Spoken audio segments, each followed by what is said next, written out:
প্রথমেই সবাইকে জোহার, নমস্কার। তো চলুন আজকের এই ভিডিওটি শুরু করার আগে প্রথমেই আপনাদেরকে একটি ছবি দেখাই।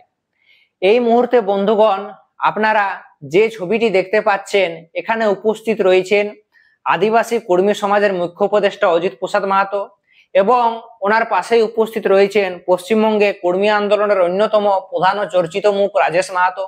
এছাড়াও অজিত বাবুর আরেক পাশে উপস্থিত রয়েছেন কর্মী আন্দোলনের অন্যতম প্রধান মুখ অনুপ কুমার মাহাতো। এইবার কর্মী আন্দোলনের এই যে তিন প্রধান মুখ, সেই তিন প্রধান মুখ কিন্তু একই মঞ্চে এসে উপস্থিত হলেন। কোথায় উপস্থিত হয়েছিলেন? না, পুরুলিয়াতে তারা একটি মিটিং সারেন এবং দেখা যায় মিটিং এর পর আদিবাসী কর্মী সমাজের যিনি মুখ্য উপদেষ্টা রয়েছেন অজিত প্রসাদ মাহাতো, উনি বলেন যে আগামী যে 3রা জুলাই, সেই 3রা জুলাই কিন্তু ঝাড়গ্রাম শহরে একটা যে বিশাল যে ধিক্কার মিছিল, সেই ধিক্কার মিছিলের ডাক দেওয়া হয় কিন্তু, অর্থাৎ ডাক দেন। তো কেন ডাক দেন, কি কারণে আবারও এই ধিক্কার মিছিলের, কি কারণে এই যে ধিক্কার মিছিল, সেই ধিক্কার মিছিলের ডাক দেওয়া হয়?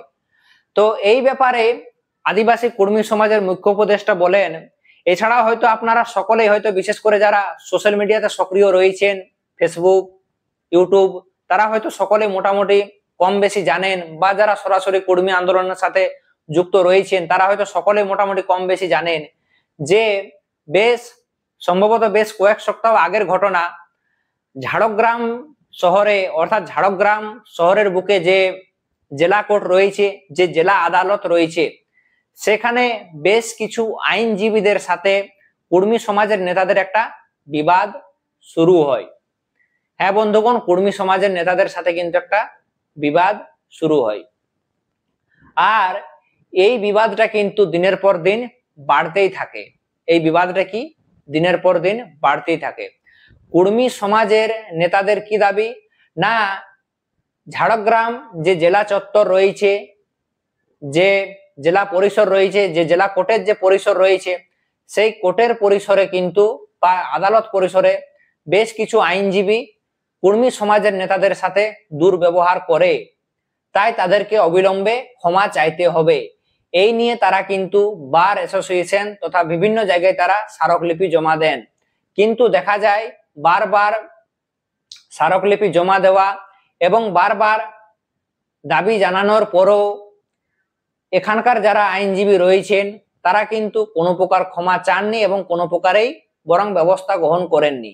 আর এই নিয়ে আমরা দেখি যে ঠিক এই ঘটনার বেশ কিছুদিন পরেই ঝাড়গ্রাম শহরে তারা এক বেসরকারি লজে, কর্মী সমাজের নেতারা বেসরকারি লজে কিন্তু একটা মিটিং সারেন এবং এই মিটিং এর পরে পরবর্তীকালে তারা একটা বড় সিদ্ধান্ত নেয়। সেই সিদ্ধান্তটা কি, না 3রা জুলাই তারা ঝাড়গ্রাম শহরে একটা বিরাট ধিক্কার মিছিল, সেই ধিক্কার মিছিল করবেন।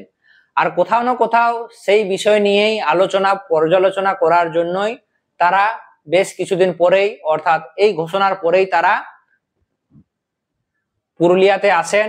এখানে যিনি আদিবাসী কর্মী সমাজের মুখ্য উপদেষ্টা রয়েছেন মাননীয় অজিত প্রসাদ মাহাতো, ওনার সাথে মিটিং সারেন, এই বিষয়ে আলাপ আলোচনা করেন এবং দেখা যায় আদিবাসী কর্মী সমাজের মুখ্য উপদেষ্টা অজিত প্রসাদ মাহাতো উনি কিন্তু সকল কর্মী সংগঠনের যারা নেতা রয়েছেন তাদেরকে আহ্বান জানান, বা যারা সমাজ কর্মী রয়েছেন তাদেরকে আহ্বান জানান যে আগামী যে 3রা জুলাই, যেই দিন এই ঝাড়গ্রাম শহরে এই ধিক্কার মিছিল, সেই ধিক্কার মিছিলে যাতে সকলেই উপস্থিত থাকেন। এবং এখানে কর্মী সমাজের নেতা অর্থাৎ অজিত প্রসাদ মাহাতো উনিও কিন্তু জানিয়েছেন যে উনি কিন্তু এই ধিক্কার মিছিলে উপস্থিত থাকবেন। তবে দেখার বিষয়, এই ধিক্কার মিছিলের পর আগামী দিনে অর্থাৎ ভবিষ্যতে যে সমস্ত আইনজীবীরা বা যারা এই কর্মী সমাজের নেতাদের সাথে দুর্ব্যবহার করেছিলেন তারা আদৌ ক্ষমা চান কি চান না। তবে এই ব্যাপারে অজিত বাবু কিন্তু পরিষ্কার জানিয়ে দিয়েছেন, যদি এই সমস্ত আইনজীবীরা অর্থাৎ যারা কর্মী সমাজের নেতাদের সাথে দুর্ব্যবহার করেছিলেন তারা যদি ক্ষমা প্রার্থী যদি না হন, তাহলে আগামী দিনে কর্মী সমাজ কিন্তু আরো বৃহত্তর আন্দোলনের পথে নামবে। এই বিষয়টা কিন্তু এদিন উনি পরিষ্কার জানিয়ে দিয়েছেন। তবে এই যে আবারও কর্মী সমাজের নেতারা একই মঞ্চে এসে উপস্থিত হলেন, এটা কোথাও না কোথাও কর্মী সমাজের কাছে খুবই সুখবর বা ভালো খবর বলা যেতে পারে। এবার এইভাবেই যদি কর্মী সমাজের নেতারা একত্রিত হয় এবং ভবিষ্যতে কর্মী আন্দোলনের যে রূপরেখা, কর্মী আন্দোলনের যে পরিকল্পনা, সেই পরিকল্পনা যদি তারা সেইভাবে তৈরি করে, তাহলে কিন্তু কর্মীদের যে এসটির দাবি, সেই এসটির দাবি পূরণ হতে কিন্তু আর বেশি সময় লাগবে না।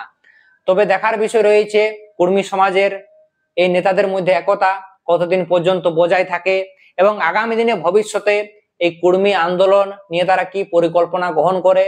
যেহেতু আগামী 20শে সেপ্টেম্বর তারা এক বৃহত্তর আন্দোলনের ডাক দিয়েছেন, তবে এইবার এই ডাক কতটা পরিমাণ সফল হয় সেটাও কিন্তু দেখার বিষয় রয়েছে।